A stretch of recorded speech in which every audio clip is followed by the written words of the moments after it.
Hey guys, Swiki here, welcome to a new CSR2 video. In today's video, we are going to take a look at Season 49's Race Pass, and I'm going to tell you what cars you should take, what cars you should consider, and what cars you should just avoid. So without further ado, let's hop right into the Race Pass and start discussing the cars up for grabs in this Race Pass. Starting with the free tier, the first choice I would tell you guys to take by a mile is the Pagani Utopia. The reason why I say this is because, first of all, the Pagani Utopia is a great life racer. If you can get Stage 6 transmission and Stage 6 body on this car, you have a solid life racer. Put Stage 3 tires, leaves the rest stock, and this car attains about 630-ish PP to about 2.4k Evo. So all things said, this car is off to a great start being a low PP high Evo car. And the next reason why you should take this car is that this is eligible in collections. So yes, you can buy one with car credits, but assuming you don't have enough, or you're saving your car credits for other cars, you can take it in the race pass this season and it'll be no different from one you can buy from the dealership with car credits. And because it's a collections eligible car, this car can be used in sprint races for car credits and fusion parts, as well as in tournaments. And the last thing is that this car, if you do the veteran challenge, you can get a 5% RP boost whenever you win a race. So all these things considered make this the first choice. It's a very solid life racer, collections eligible, has an RP boost when you do the veteran challenge. All these are the makings of a great life racer, and one that can serve you well long term. Of course, the only problem with this car is that it's made by Pagani, and there are very few Paganis that you see are of rare imports on a day-to-day basis. Pagani parts aren't as plentiful as something like Ford, Nissan, Toyota, so when it comes to upgrading this car, you might be forced to spend bronze keys. Or alternatively, if you have older Paganis like the Huayra lying around, strip those for parts and put them into Utopia. You won't regret it. It's going to be a great life racer long term. Trust me. Moving on, the second choice I would tell you to take would be the Chevrolet Corvette ZR1 from 2018, which is the one on screen. Why I say this is the second pick is because, unlike the Utopia, this car is unable to get a low PP high Evo tune. And what that means is that if you tune a car with low PP high Evo like the Utopia, your opponents are going to be running slower than what your car dyno time is. Whereas with the Corvette, your opponents are typically going to run just as fast as what you dyno, if not quicker. So winning life races could be a problem with this car. But where this car shines is that if you tune it with a minus 999 Evo tune, it can be used to beat dyno and of course win 200k bets very easily. So if that's what you value, I will say the Corvette ZR1 is not a bad pick, but I still would recommend the Utopia because it's a low PPI Evo car. Your opponents are slower than what you dyno and it's easier to control. And I will note with the Corvette, if you keep running equal or faster than your dyno time every single race, you get the car bumped very quickly, and down bumping your car is going to be quite an arduous and boring process, one that I went through a few times and I don't recommend anyone do because it's very boring. And the last thing is that this car gets occasionally used in championship showdown, so you might take it for that. And of course, it's a Chevrolet, but there are better Chevrolets in this game that are more deserving of your Chevrolet parts, to me at least, like one of the many Corvette Z06s, as well as the 2025 Corvette ZR1. Those are great life racers. This one isn't unless you tune it with a minus 999 Evo tune. So that's that. And with that, let's move on to the final car in the free tier, which is the Honda LB Works NSX-R. Now, this car was available in the free tier a few race passes ago, and what I said back then still applies now, but with a slight caveat. So if you didn't watch that video, what I basically said was that this car doesn't have a low PPI Evo tune, and it only serves purpose when you fully upgrade it with all fusion parts, all stage 6s, and you keep running the car at its quickest every single time. That will get the car bumped very quickly, and of course, at that point, you're better off in a car like the Utopia, because that car is not going to get bumped as easily as this when you keep running all the way out. Because unless you keep running the LB Works NSXR all the way out every single time fully maxed, it's not going to compete with a low PPI Evo tune, because there isn't one. And the caveats I brought up just now that makes me not take the LB Works NSXR this season even stronger than previously is that right now, the current tuner pit car is Amelia's tuner pit with the Mazda RX-8. If you didn't know, the next tuner pit is KJ's tuner pit, and the car featured then would be a 1995 Honda Civic. So you can see the problem here. If you take the LB Works NSXR and you have to work on the Civic anyway, you're basically forced to split your Honda parts between this and the Civic. So as a result, I will say you're better off taking your Utopia or Corvette and saving your Honda parts for the upcoming Civic. So to recap, in the free tier, the first choice is the Utopia because it's a good life racer and it's in collections. Second choice would be the Corvette ZR1 because it's a dyno beater. And third pick, I won't recommend it. It's the LB Works NSXR because that Honda is around the corner. And with the free tier out of the way, let's move on to the paid tier. In the paid tier, there are two cars to me that tie for first place. The Zinger 21C and the Pagani Imola. So let's go over each car individually.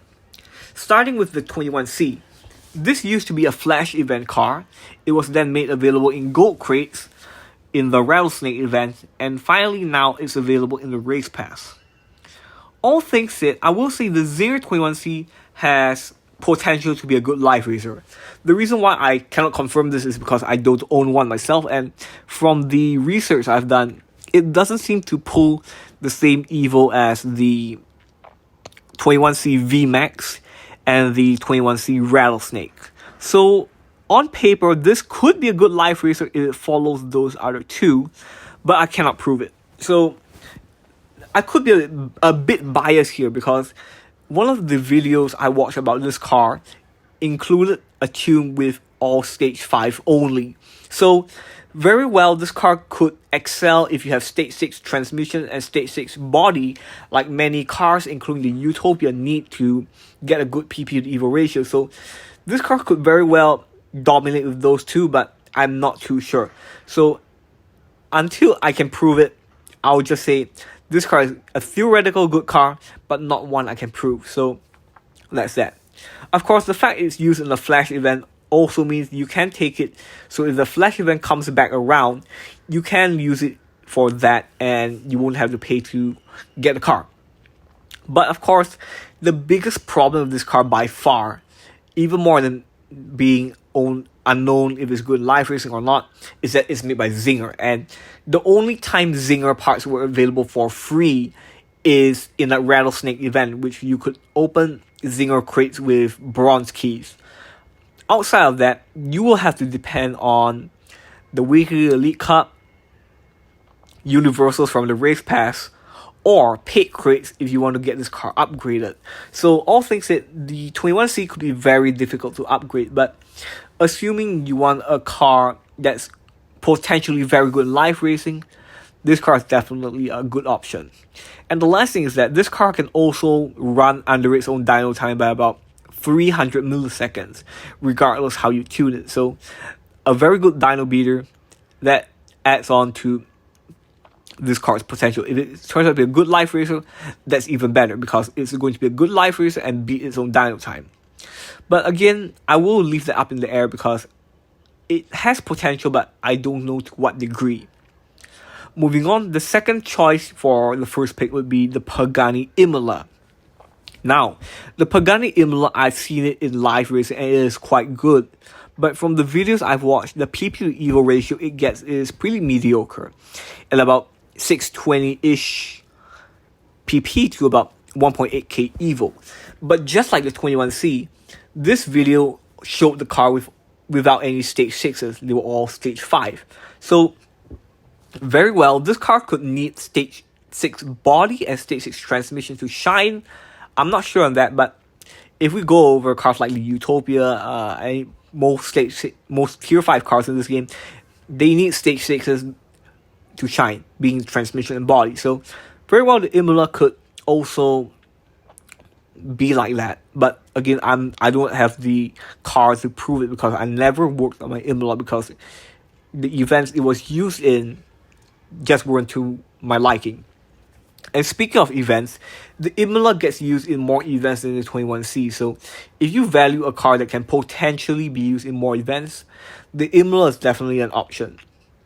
But of course, the only problem to me with the Imola is that it runs on Pagani parts.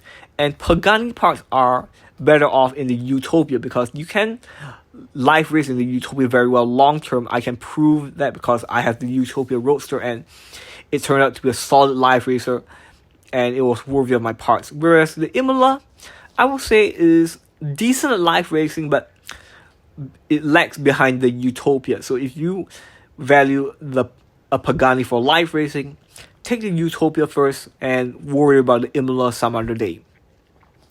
And with the 21C and the Imola out of the way, that leads me to the final pick, which is the Bugatti Chiron Pure Sport Edition GP.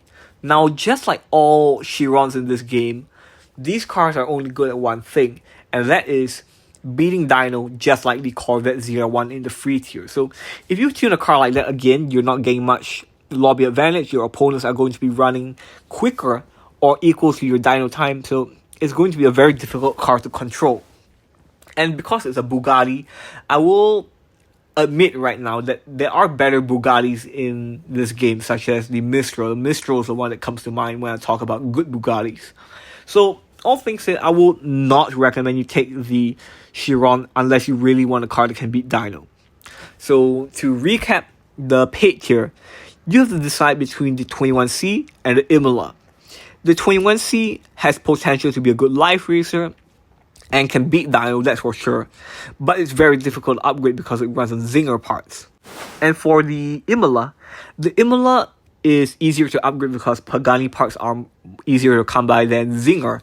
However, I still strongly feel that your Pagani parts are better off put in the Utopia because Utopia is a better life racer. It's in collections, it's eligible in tournaments, and has an RP boost. The Imola is only strong points of it. It's decent life racing, but lags behind the Utopia and, of course, event eligibility. I still think event eligibility is what is the deciding factor between upgrading the Utopia or Imola, because the Imola gets used in more events than the Utopia and the 21C. And finally, the final pick, of course, is the Bugatti Chiron Pure Sport Edition GP, because as I said, the Chiron is only good at being dyno if you tune it with a minus 999 Evo tune, like the Corvette in the free tier. And with that wraps up what I have to say about the cars on offer for Season 49's Race Pass. If this video was any help to you, do consider leaving a like, commenting, and subscribing to my channel, because all of these things really help me out and help my channel grow. With that said, thank you so much for watching, take very good care of yourselves, and I will see you in my next video.